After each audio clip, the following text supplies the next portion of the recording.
अगर उस यूनिट और बटालियन से उसको परमिशन दिया जाए कि तू जो करना है कर दो, साले एक एक पुलिस वाले को चुन के मारेगा। अब बहनचोद मैं गारंटी के साथ कहता हूँ, एक एक बंदे के ऊपर 10-10। अरे अगर असली मर्द की औलाद होते तो अकेला क्या 10 भी होते ना, और आउट ऑफ रूल उसको बता कर देते, एक एक को घसीट कर नहीं मारता ना तो फिर मेरा भी। और सबसे पहले तो मैं आप लोगों को बताना चाहूंगा कि ये जो घटना घटित हुई है, जो वहाँ के पुलिस सिस्टम ने एक फौजी को दौड़ा दौड़ा के मारा, ऐसा बताया 200% दावे के साथ कह सकता हूँ कि वो फौजी गलत नहीं होगा, क्योंकि अगर वो गलत होता तो वो शांत होकर के पीटता नहीं। एक फौजी हमेशा क्या है, थाउजेंड्स ऑफ रूल से बंधा होता है, इतने सारे नियम कानून से वो गलत कर ही नहीं सकता है। और अगर गलत किया भी होगा तो 50 बार सॉरी बोला होगा, लेकिन उसके बावजूद भी उसको घसीट करके बाहर निकाल करके पीटा है। क्या सोच रहे हो, एक को 10 मार रहे हो तो शांत है? गलत फहमी में मैं बता रहा हूँ।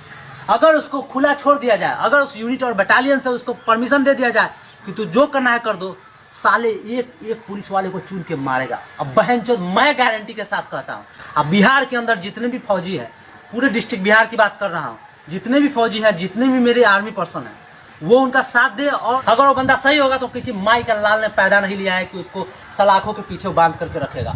और सबसे ज्यादा शर्मनाक बात यह है, वो जिस यूनिट और जिस बटालियन, जिस रेजिमेंट से वो बिलोंग करता है, वहाँ की कमांडर की, वहाँ के सीओ की और वहाँ के ऑफिसर्स की, वो क्यों शांत बैठे हैं? उनका एक बंदा एक सिविल सिस्टम में जा करके और बिना गलती के, अगर सपोज छोटी सी गलती किया होगा, वो रॉन्ग साइड में एंट्री मार दिया तो क्या हो गया? वो सॉरी बोल दिया होगा, उसको पता नहीं होगा। फौजी ऐसे भी सिविल में बहुत कम ही घूमता है, तो उसको नहीं पता होगा, कभी छुट्टी में आया होगा, अपनी वाइफ और बच्चे को ले जा रहा था और उसके साथ ऐसी घटना घटी है।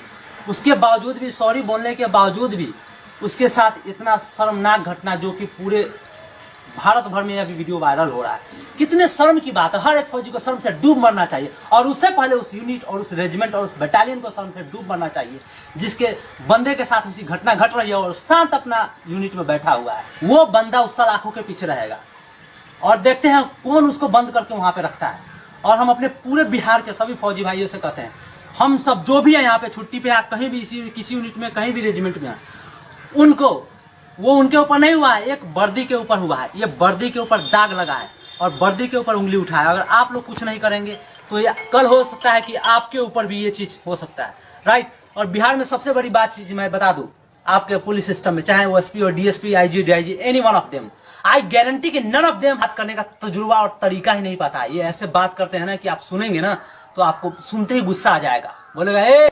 लेकिन फिर भी हम डिसिप्लिन्ड है, हम उस चीज को ओवरलुक कर देते हैं। और हम ही नहीं, बिहार के जितने भी फौजी हैं, लेकिन उसके बावजूद भी इसके साथ ऐसी घटना घट रही है।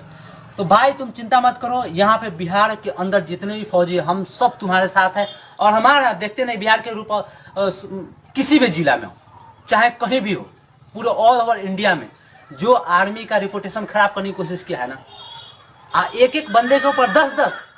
अरे अगर असली मर्द की औलाद होते तो अकेला क्या 10 भी होते ना, और आउट ऑफ रूल उसको बता करके देते, एक एक को घसीट कर नहीं मारता ना तो फिर मेरा भी।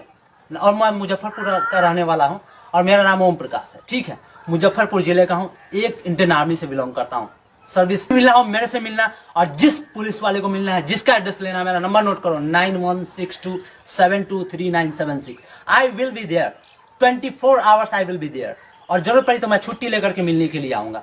और घर वाले जो भी ये फौजी भाई के साथ जो घटना घटित हुई है, उनके घर वाले को रोने की जरूरत नहीं है, ना गिड़गिड़ाने की जरूरत है। वो खुद छोड़ेगा, उसके सलाखों में ना उसके बाजू में इतना दम है कि एक फौजी को कैद कर ले। और हम सभी भाई से निवेदन करते हैं कि सभी एक साथ जुट होकर के चले और वहां पे उसका साथ दे। सही निर्णय तभी होगा जब, ऐसा नहीं कि छोड़ दिया जाएगा, जितनी बेइज्जती हुई है उसका 10 गुना बेइज्जती उसको सभी लोगों के सामने माफी मांगना पड़ेगा, चाहे वो एसपी हो या डीएसपी हो, चाहे कोई भी हो, उसको माफी मांगना पड़ेगा। गिरगिरा के उसके सामने उस बेइज्जती का क्या अहमियत होता है उसको पता चलना तो चलेगा। बहनचोद मैं ये लिख करके देता हूं कि अगर साला 5 मिनट के लिए उधर से हट जाना तो तू साले गाड़ी में जो पेट्रोलिंग करते हो ना, गाड़ी के साथ उड़ा दिए जाओगे। कहां जाएगा ना शरीर का चिथरा चिथरा, बहनचोद पता नहीं चलेगा।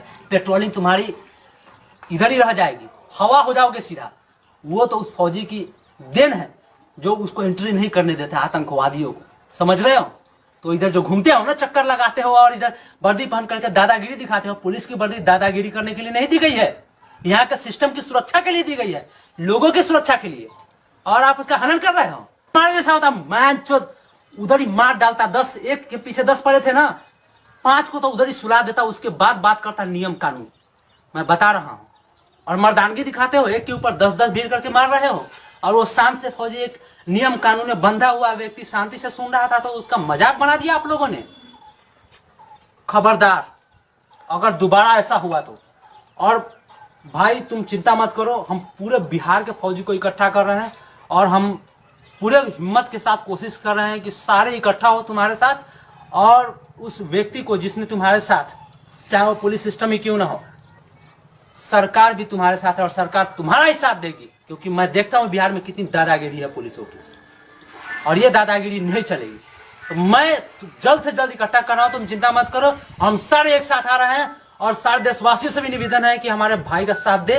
वास्तव में हमारे देश की रक्षा वही कर रहा है, तुम्हारी रक्षा भी वही कर रहा है। मैं दोबारा मिलता हूं, जल्द ही आपसे फिजिकली मिल रहा हूं। तब तक के लिए जय हिंद।